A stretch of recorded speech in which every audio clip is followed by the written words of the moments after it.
So today I'd like to share what I do to prepare for the California wildfire season.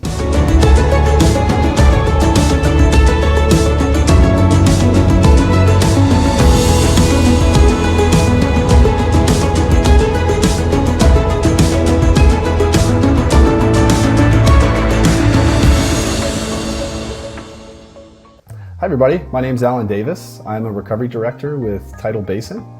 Formerly, I was with FEMA's Region 9 for 11 years prior to joining Tidal Basin. So to prepare for wildfire here in California, I like to focus on three things. Number one, how to best prepare my home. Number two, how to prepare my go kit. And three, what my evacuation plan looks like. So the first thing I like to do, which I do annually, is test my smoke detectors all throughout my house.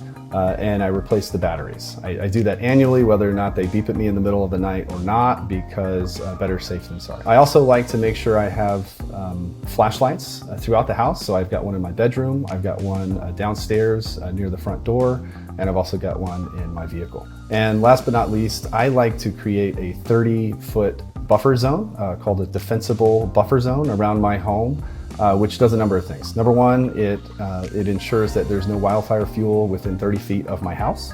And two, it provides access to first responders who are actually doing the firefighting to defend my home and the neighborhood I live in. So the second thing I like to do annually is take a look at my go kit. Number one, what is a go kit? My go kit is two things. It's a small duffel bag and it's a large Rubbermaid container. In my go kit, I have face masks. I make sure we have a 3-day supply of non-perishable food, as well as 3 gallons of water for each person in my household. So that's just myself and my wife. And because I have a little dog, I also make sure that we've got at least 3 days of dog food in our go kit as well. I also make sure we have prescriptions and first aid items. We've got cash, credit cards, and extra car keys. I also make sure we have spare clothing. A couple of changes of clothing will go a long way if you have to evacuate. I also like to include at least one flashlight in my go kit and extra batteries. I also include battery-powered radios like this little guy. My radio takes both rechargeable batteries as well as your standard AA battery. Toiletries and sanitary items, and last but not least, I like to include portable batteries that will charge my cell phone as well as cell phone chargers.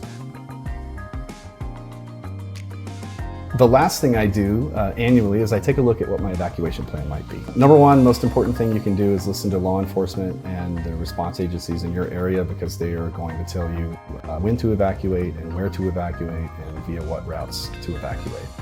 I personally like to have at least 2 evacuation routes pre-identified. I look at the highways that might be the most accessible, the least crowded, and also the least vulnerable to wildfire. Most important part of your evacuation plan is flexibility. We never know where wildfire will be coming from.